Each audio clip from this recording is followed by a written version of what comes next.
Sebelumnya, Assalamualaikum warahmatullahi wabarakatuh. Perkenalkan, nama saya Ika Siti Wahyuningsih dengan NIM 2021DP017, Program Studi D4 Kebijakan dan Manajemen Pajak, kelas DP 5A. Di sini, saya akan mempresentasikan materi mata kuliah PBB dan BPHTB dengan dosen pengampu Bapak Gunawan Setiadi yang berjudul Pajak Bumi dan Bangunan Sektor Lainnya, yaitu perikanan tangkap. Pengertian perikanan tangkap. Menurut Gunadi tahun 2011, PBB subsektor perikanan tangkap dibebankan oleh seluruh pengusaha perikanan laut sesuai dengan Undang-Undang PBB yang objeknya ada, jelas besaran yang akan dipungut, serta harus dibayar merata oleh seluruh perusahaan yang bergerak pada usaha perikanan laut. Pajak bumi dan bangunan subsektor perikanan tangkap termasuk ke dalam objek pajak PBB yang dikelola oleh pemerintah pusat, sebab PBB subsektor perikanan tangkap merupakan bagian dari PBB P5L sektor lainnya. PBB sektor lainnya memiliki keunikan tersendiri, yakni seluruh objek pajak PBB-nya berupa bumi dan atau bangunan yang berbentuk perairan di wilayah Negara Kesatuan Republik Indonesia. Selanjutnya, di sini ada dasar hukum sektor perikanan tangkap. PBB subsektor perikanan tangkap merupakan salah satu jenis pajak yang dikenakan atas usaha perikanan tangkap yang dimiliki oleh subjek pajak. Berdasarkan pasal 1 Peraturan Direktur Jenderal Pajak nomor per 20/PJ/2015 tentang tata cara pengenaan pajak bumi dan bangunan sektor lainnya. Usaha perikanan tangkap ialah usaha perikanan yang dilakukan oleh perorangan atau badan hukum, berdasarkan pada kegiatan penangkapan ikan, termasuk kegiatan menyimpan, mendinginkan, atau mengawetkan ikan dengan tujuan untuk dijual agar mendapatkan keuntungan. Subjek PBB perikanan tangkap. Berdasarkan pasal 4 ayat 1 dan 2, Undang-Undang Nomor 12 Tahun 1994, subjek pajak PBB sektor lainnya, subsektor perikanan tangkap adalah orang atau badan memiliki hak atas bumi dan memperoleh manfaat atas bumi, memiliki kewajiban untuk membayar pajak yang ditetapkan menjadi wajib pajak PBB. Selanjutnya, di sini ada objek PBB perikanan tangkap. Objek pajak bumi sektor lainnya subsektor perikanan tangkap, yakni berupa perairan yang digunakan untuk usaha perikanan tangkap. Bumi yang digunakan untuk usaha perikanan tangkap berupa yang telah diberikan surat izin usaha perikanan atau SIUP oleh kementerian terkait. Dan selanjutnya, objek pajak PBB subsektor perikanan tangkap harus memperhatikan domisili tempat tinggal subjek pajak PBB. Hal ini bertujuan agar memberikan kejelasan terhadap pengadministrasian objek pajak PBB di KPP terdaftar sesuai dengan wilayah administrasinya. Baik, selanjutnya di sini ada perhitungan PBB perikanan tangkap. Yang pertama yaitu perikanan tangkap.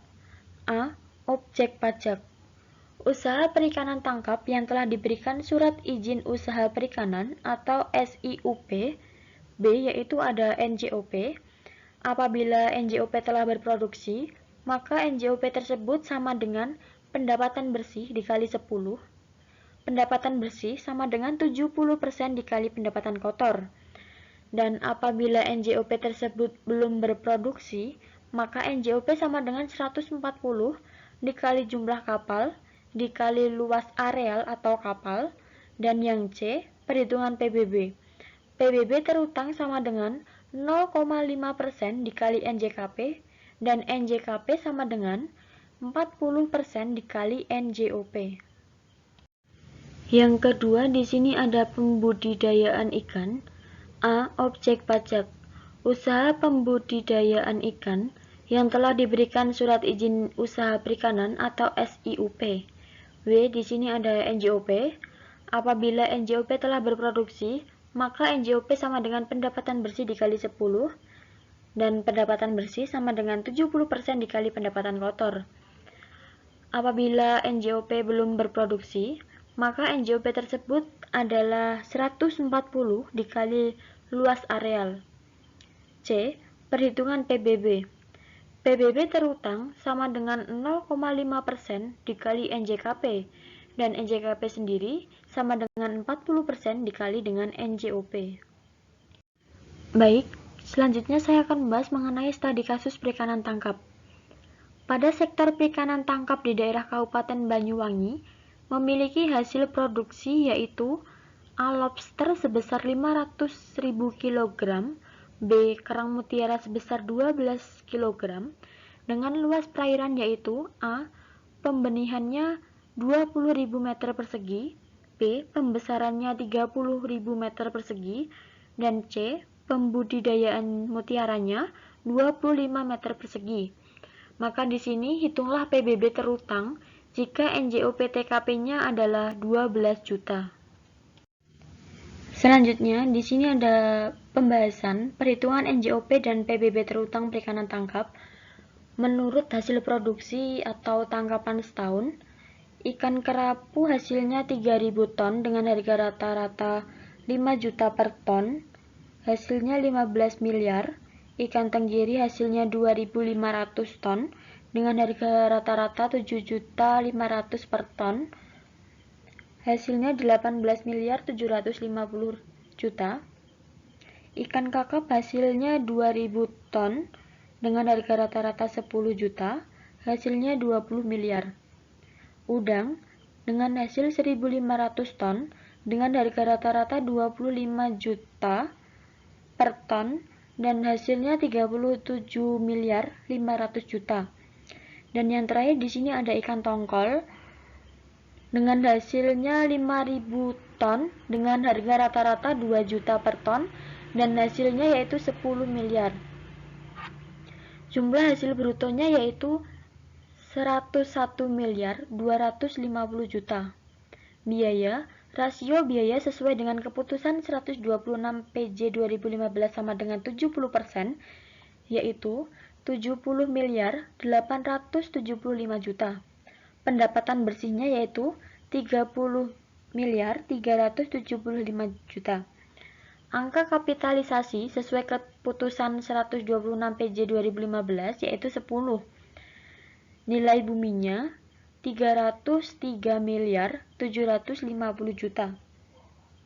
Nilai bumi per meter perseginya yaitu 54.252. NJOP per meter persegi konversi PKM 139 PMK 03 2014 kelas 112 yaitu 55.400. Selanjutnya di sini ada NJOP bumi sebesar 310 miliar 175 juta 182.000. NJOP TKP-nya yaitu 12 juta.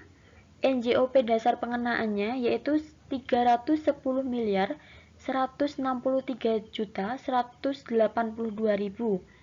NJKP-nya yaitu 40%. NJOP dasar perhitungannya yaitu 124 miliar 65 juta 272.800 rupiah. PBB terutangnya yaitu tarifnya 0,5% dengan hasilnya yaitu 620 juta 326.364 rupiah. Selanjutnya di sini ada penghitungan NJOP dan PBB terutang pembudidayaan ikan. Di sini ada bumi atau perairan dan luasnya per meter persegi. Di sini ada pembenihan dengan luasnya 20.000 meter persegi, pembesaran 30.000 meter persegi, pembudidayaan mutiaranya 25.000 meter persegi dan jumlahnya yaitu 75.000 meter persegi. Produksi hasilnya per kilogram dan harga rata-ratanya per kilogram. Lobster dengan hasil 500.000 kg dengan harga rata-rata 50.000 per kilogram, hasilnya yaitu 25 miliar. Kerang mutiara hasilnya 12 kg dengan harga rata-rata per kilogramnya yaitu 6 juta, maka hasilnya yaitu 72 juta. Penghasilan brutonya yaitu 25.072.000.000. Dan biaya rasio biaya sesuai keputusan 126 PJ 2015 sama dengan 70%, yaitu 17.550.400.000 rupiah. Dan penghasilan bersihnya yaitu 7.521.600.000. Nah, di sini ada angka kapitalisasi sesuai keputusan 126 PJ 2015 sama dengan 10, dan nilai buminya 75.216.000.000. Nilai bumi per meter perseginya yaitu 1.002.880 rupiah. Dan di sini ada NJOP per meter perseginya dengan nilai konversi kelas 044 yaitu 986.000. Selanjutnya di sini ada NJOP bumi sebesar 73.950.000.000 dan NJOP TKP-nya yaitu 12 juta. NJOP dasar pengenaannya yaitu 73.938.000.000. NJKP-nya sebesar 40%. NJOP dasar perhitungannya yaitu 29.575.200.000. PBB terutangnya yaitu dengan tarif 0,5% sebesar 147.876.000 rupiah. Baik, terima kasih. Sekian materi yang dapat saya sampaikan. Semoga bermanfaat bagi teman-teman semuanya. Kurang lebihnya saya mohon maaf. Wassalamualaikum warahmatullahi wabarakatuh.